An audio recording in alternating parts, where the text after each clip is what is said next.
Hey guys, what's going on? Back again by myself because of quarantine and not being anywhere near William, rest in peace. This will be our first draft video or draft style video on the channel, and I felt like talking about probably the least valued position in the draft every year, or as it seems to be going, bar Saquon Barkley being drafted second overall because he's Saquon Barkley.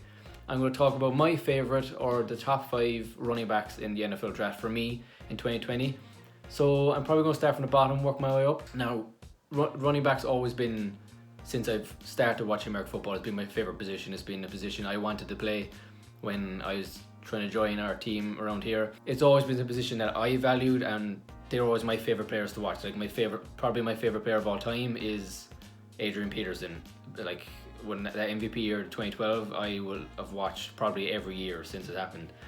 So it's always been a position I've loved, and once you see who my college team is, and because obviously being from Boston, my team is the Boston College Eagles, and of course we've our best player for the past 3 seasons, give or take, Harold Landry and Zach Allen, has been a running back. So it's kind of been what I valued. Not value, but it'd be very, I ramble on a lot about why I like running backs. Anyway, I'm going to start off with probably 2 guys who I left out who I can understand why you leave in. Cam Akers from Florida State. I didn't watch a lot of Florida State football, so that's why he's not. He obviously finished with I think 18 total touchdowns last season, so he can get into the end zone. But so Cam Akers from Florida State and Clyde Edwards-helaire from LSU, just because I feel like he really benefited off having Joe Burrow as his quarterback, Jamar Chase, Justin Jefferson, Thad Moss, that offensive line. I think he just benefited off not being the focal point of their offense, while I think these other guys are the focal points of their offenses, bar Justin Fields. But anyway, so my number 5 would be Zach Moss from Utah. He's a beast. I feel like every time I looked at scoreboards or got notifications last season, it was just him getting in the end zone fucking every 10 seconds. He finished with 1,400 yards, 15 touchdowns, averaging like 6 yards a carry. But I think all these top 5 guys I have in my list averaged 6 yards per carry. So yeah, I think he's a big dude. He had a terrible combine. He ended up, when you watch him, it doesn't really make sense when you see his 40 time. His 40 time is like 4.8 seconds, which is really slow for a running back, like really slow. So it's weird because that's why I understand the draft combine gets fellas stock up, but I don't think you should bring it down, if that makes sense. Like for him, when you watch him in games, he's a lot quicker than you think he is, and he's a tough downhill runner. Like I think he fit in a lot of offenses. Like if you put him in, say, the Bills with Devin Singletary, I think that's a very nice 1-2 punch, just off the top of my head, would be them. Then my number 4 is he's my favorite college football player because obviously Boston College is the only top quality player we have in the draft this year, AJ Dillon. And I don't understand why people aren't rating him. His combine has shocked people who shouldn't have. It's coming from a guy who watched every game of theirs last season. But in a conference with Clemson every season, he had 3 straight years of 1,000-yard seasons and 10 plus touchdowns every single year. And last year he was a beast. He finished with, I'm looking to the stats to my left, almost 1,700 yards, 14 touchdowns, 5 yards per carry. He had the least, but I think he was arguably the most used, bar I think Jonathan Taylor might have more carries. But he's 247 pounds. He is an animal of a man. He's the same weight as Derrick Henry, if that gives you any sort of indication how big this man is. And he finished with, he had a 4.53 40-yard dash time. So you can't say he's a big back who he's just used for battering people, because he's an animal and he's as quick as lightning. Just like Derrick Henry is deceptively fast, I feel it's the same way AJ Dillon, and a lot of people look at him that way. So I think he's been left out of it just because I think it's very top heavy. Would it be top? No, not top heavy would be the right word. But like Jonathan Taylor and DeAndre Swift are kind of the only 2 guys people are looking at I left him on my top 5. Edwards-helaire, because I think he's more of a utility back, but that's just me. That could be a very, very hot take next season. But I think he's a very utility back kind of guy, and he might burn out quick like Tariq Cohen. It depends on where he lands, but I think he's not top 5. But yeah, so I think Jonathan Taylor and DeAndre Swift are the only kind of two guys people are looking at. That's why. Then my number 3 is a guy who didn't take part in the combine this season because of his, I think, an ankle injury on the same as J.K. Dobbins from Ohio State, and the man did 2,000 yards last season, 21 touchdowns and 2 receiving touchdowns. He's just so quick, and he's deceptively tough because he's not a big back. I think he's definitely under 6 feet. He might be 5'7", 5'8", but the man is a lot better than you think he is. Especially with him and Justin Fields last year, they were really good. It was almost like Cam Newton, Jonathan Stewart back in the day. It was like you didn't know who was going to go for it, but they're both supreme athletes. That was a good word. But yeah, J.K. Dobbins, I think he's fallen down a lot again because of the fact he didn't take part in the draft, and a lot of people said that the Ohio State offense benefited off their defense, which obviously Chase Young and Jeff Okuda, probably the two most gifted players in the draft this year, who were on their defense. But he's not a guy to overlook. He's an absolute monster.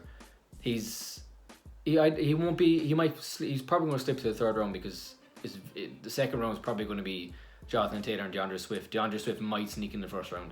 And then speaking of that, my number 2 is DeAndre Swift. And this might be biased because Jonathan Taylor is probably my favourite college football player of all time. I've adored I just put on Wisconsin games just to watch him the last 3 seasons. He's just something else. But DeAndre Swift, I can see where the hype is because he probably has the best vision. I think like Jonathan Taylor, I think despite him being my number 1 because I think he's the most physically gifted out of all of them, it seems like DeAndre Swift has the best vision out of all the backs. He knows where the holes are and he sees them, but his cuts then once he gets, even if he sees an A gap late or a B gap late, he can just it's almost like Shady McCoy's cuts. I think he's very similar in the way Shady McCoy was, just a bit smaller. But yeah, I can see where the hype is. Like last year, he finished with 7 touchdowns, but he had 6 yards per carry. He barely, I think didn't even have 200 carries compared to the rest of them who have 250 to upwards of 300 carries last season, especially Jonathan Taylor. So I think DeAndre Swift, I can see he might have the most upside out of all of the backs, but for me, I think it's just Jonathan Taylor is my number 1 because he's been an absolute workhorse for Wisconsin. 2,000 yards. He's had 3 seasons with nearly 2,000 yards. I think this first season, his freshman year, he just missed. I think he might have 1,900 yards his first season in Wisconsin. But I think people seem to knock him down because of how many carries he got and how used he was. It's almost like they think that his 300 carries every season, almost every season. I think his freshman year he didn't have 300 carries, but it's like he's been overused and it's like inflated numbers because of how used he was. But it's also a credit to him that he's been able to play these many snaps and take these many attempts and this much bullying, and the success he got from. He still averaged 6 yards a carry every time, and the man had 21 touchdowns last year. Like, I know Wisconsin didn't have a lot else going for them, but like 21 touchdowns. Like, I think like physically he's unbelievable. He's tough, he's quick. I think he had 4.39 40-yard dash in the combine. So I think that's what people are looking at now. Like, they went from, oh, he's been used too much, he's going to be injured, he's not going to be able to take a lot of hits down the line, to, oh, look how quick he is. Look at this. Look how well he did in the combine. And that's the paradox of the combine for me. It's like, for guys like Jonathan Taylor that I love and AJ Dillon, even though I see like game tape is a lot more important to me than the draft combine would be. I think you obviously learn a lot more. Like, you should know everything you know about a player from watching him in game. Then that shouldn't need to be changed by a draft combine, by some cone drills and some catching drills and speed. And like, I think you should know how athletic, gifted, or how clever, how intelligent a man is towards game. I think Jonathan Taylor, I think if he lands in the right situation with the right coach, I think he can turn to a top 10 running back in the next 2-3 years straight out the gate. And for me, has been the best back for the last 3 years. I think he's going to be a top tier back in the NFL for the next coming years if he stays healthy. But he's been healthy the last 3 years, so I don't see the whole issue with him. But I think that is, again, it's the whole situation of not valuing running backs. People don't seem to be looking at them as much because obviously this season, especially, is arguably the deepest wide receiver class we've ever seen. And then next, like Chuba Hubbard, I suppose you call him. Yeah, from Oklahoma. Like, he'll be next season. You have Najee Harris next year. You have Travis Etienne next season.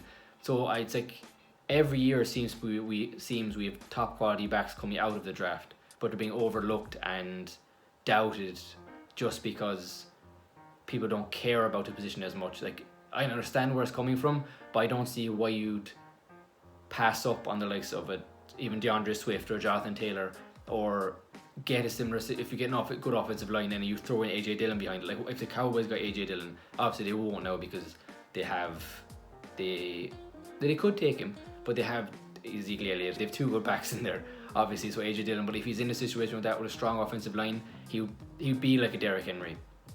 So I just think I'm not with the whole situation of devaluing a running back, not yet anyway, because you can still see offenses need them. Like, who won the Super Bowl last season was Damian Williams. Damian Williams is a good running back, not a great running back, but they still needed that option for teams to worry about. Because if you just worry about the pass all the time, you're not always going to be able to beat teams. While if you have pass and rush, like with you saw with the 49ers last year how well they did running the ball the entire season.